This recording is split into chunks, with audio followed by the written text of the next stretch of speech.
A perfect pet door means freedom both for you and your pets, and they're so easy to install. All you need are a few basic tools and a little guidance, and in just a matter of minutes, your pet will be able to come in and go out whenever you want them to. So let's get started.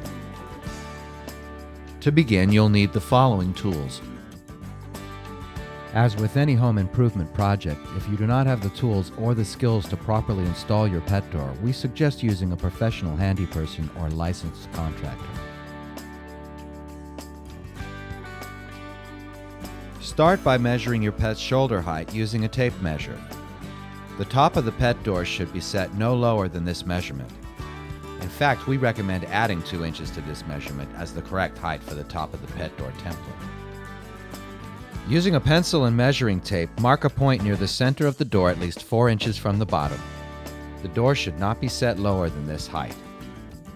Now use the tape measure to mark the center point of the door at the same level as the 4-inch mark, or higher if your door will be too low for the pet's shoulder to fit easily. Mark the bottom edge with a pencil using a level straight edge. Make sure the line is level and straight. Use only a pencil, as you may find you need to raise this line to accommodate taller pets. Take the paper template and find the bottom center and mark it with the pencil.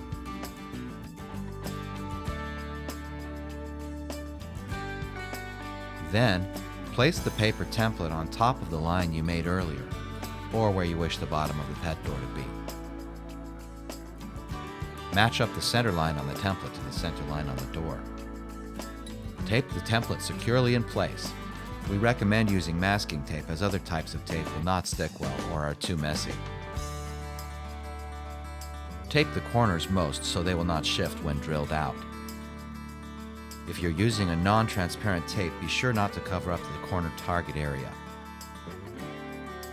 Mark the outside edge of the template all the way around with the pencil.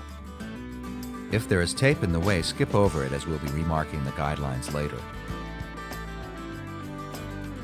It's at this point we recommend you use safety glasses to protect your eyes from any debris.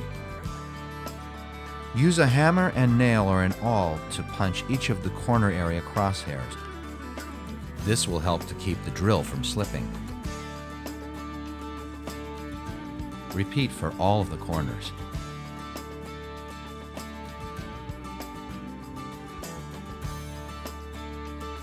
For the next step, place the 3/8" drill into the first pre-punched corner. Be certain this is exactly where you want the door to be placed before making any holes. Keeping the drill level and straight, carefully drill all the way through the door to the other side. And repeat for all 4 holes. When the holes are finished, remove the tape and template.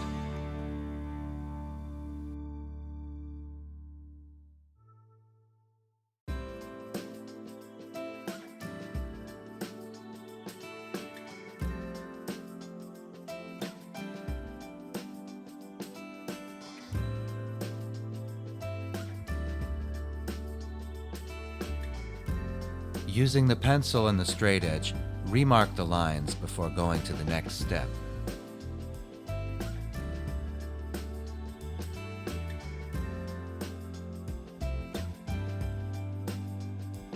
Now take the saw and place into one of the corner holes.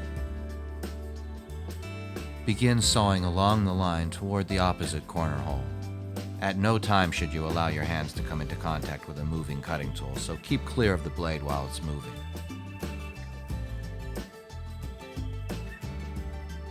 Repeat this step for each of the 4 sides.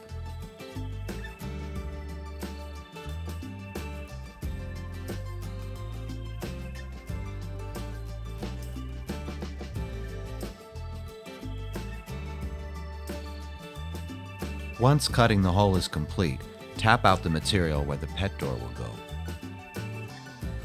And then clean the area around the hole using water or kitchen surface cleaner and a paper towel.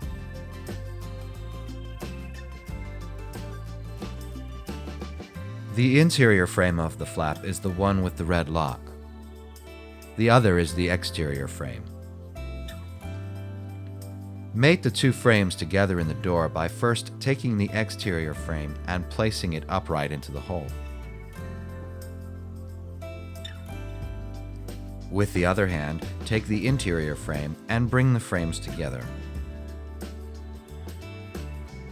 They are designed to telescope a little for different thicknesses of door. Once both are flush against the door and fitted, take the corner screws and hand fit each of them before going to the next step. After all the screws have been fitted by hand and are straight and level, you can begin using a power screwdriver to screw the frames together. Don't over-tighten the screws. As long as they are flush against the frame, there is no need to tighten as far as they will go. If you find the flap does not move correctly after tightening the screws, you can reverse the driver and ease them back a little.